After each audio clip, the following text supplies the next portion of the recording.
So guys, this is Woody from the Cumbrian Homestead. Welcome back to the channel. Today a little bit something of different. This was a suggestion from a mate of mine I've been helping out. He's got a polytunnel and we've got about 7 nights of frost forecast. This from tomorrow. So he's been and bought some paraffin heaters, greenhouse paraffin heaters. I don't know where he saw them, but they were at somebody's house. They were clearing the house. It was a house clearance sort of thing. And he'd been having a look on YouTube about replacing wicks and told me that there wasn't really many videos. So he suggested doing a video on it. So fair enough. Here we go.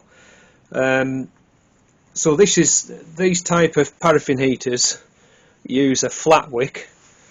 So this burner, it just lifts out, and you can see, so there's 2 wicks and it's flat. It's an inch. This one is an inch wide. You want to get, when you're replacing the wick, it's really important to measure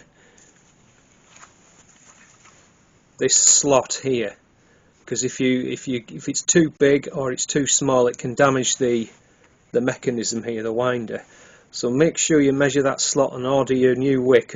Make sure it's the right size. So you'll see that it has been used. I've trimmed the burnt bit off, and obviously you want enough tail on that it's going to soak into the paraffin, and then it just clamps in like that. So if we can get this one out, so you see the 2 slots there, that's the underneath, and then these are the corresponding wheels that you adjust and trim the wick for the correct height for your flame. So I've been down to the ironmonger's this morning and got some new wick. It actually comes in 4 lengths, about a foot. You can buy it in a continuous roll. I've seen it on eBay for like a metre roll. So the idea would be pop the wick in, and then hopefully if it'll nip it up. There we go. So I'm turning it clockwise.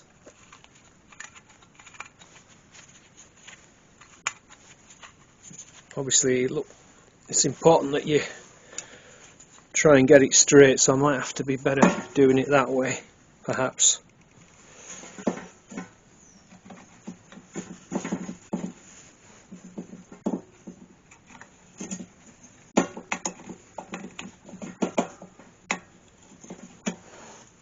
Okay, so that just shows you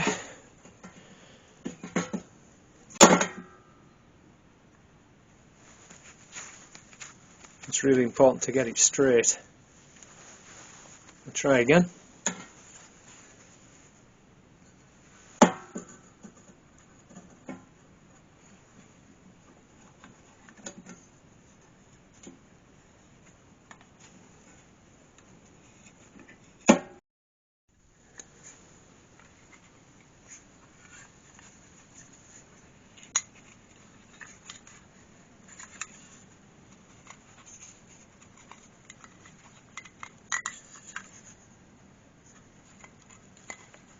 Really pretty fiddly actually. I've been using a little screwdriver to try and just poke it through. But I think the key thing is keeping it straight.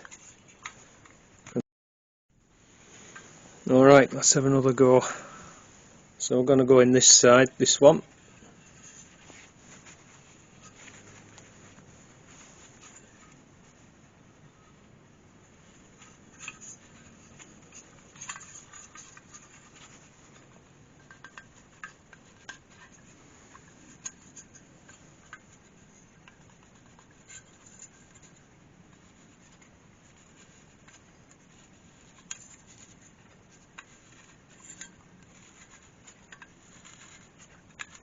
That seems to be going through okay.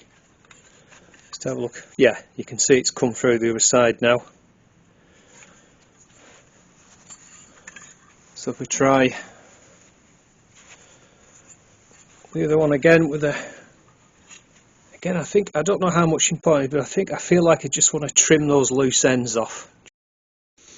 Alright, so I've trimmed it off.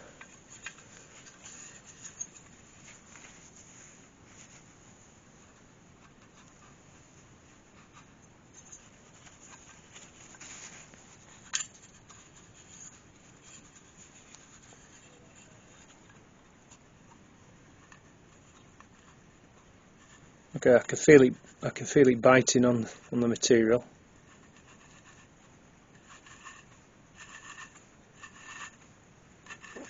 That's going in a lot better.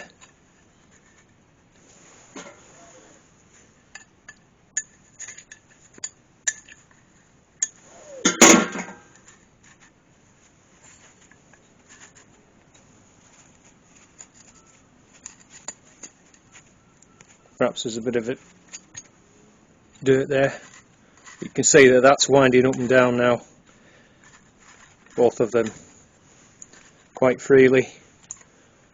So I'm just gonna, I'm not quite sure exactly, I guess this is where you've got to play around with it, the height of the wick, but we'll go with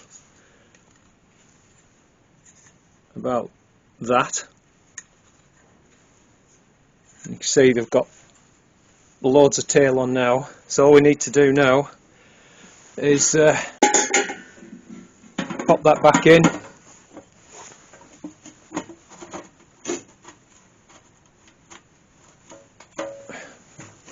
That's it.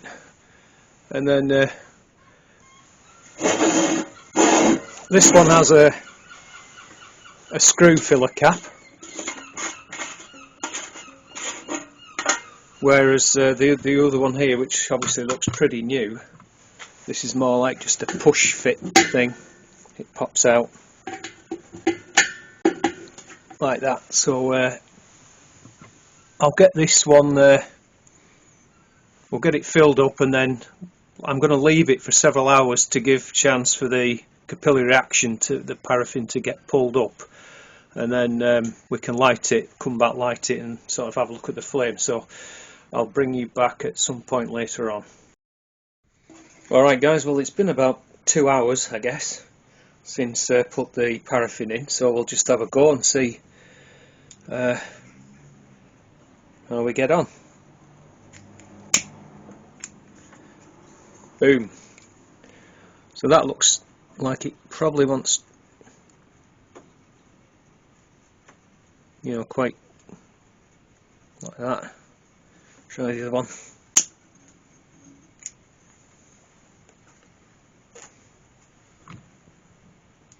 I've obviously got the chimneys like for this one here, so yeah, I think that's pretty good. So there you go, on like that, and then there's that bit that goes across the top, so I'd call that a success anyway. Alright guys, I hope that was helpful.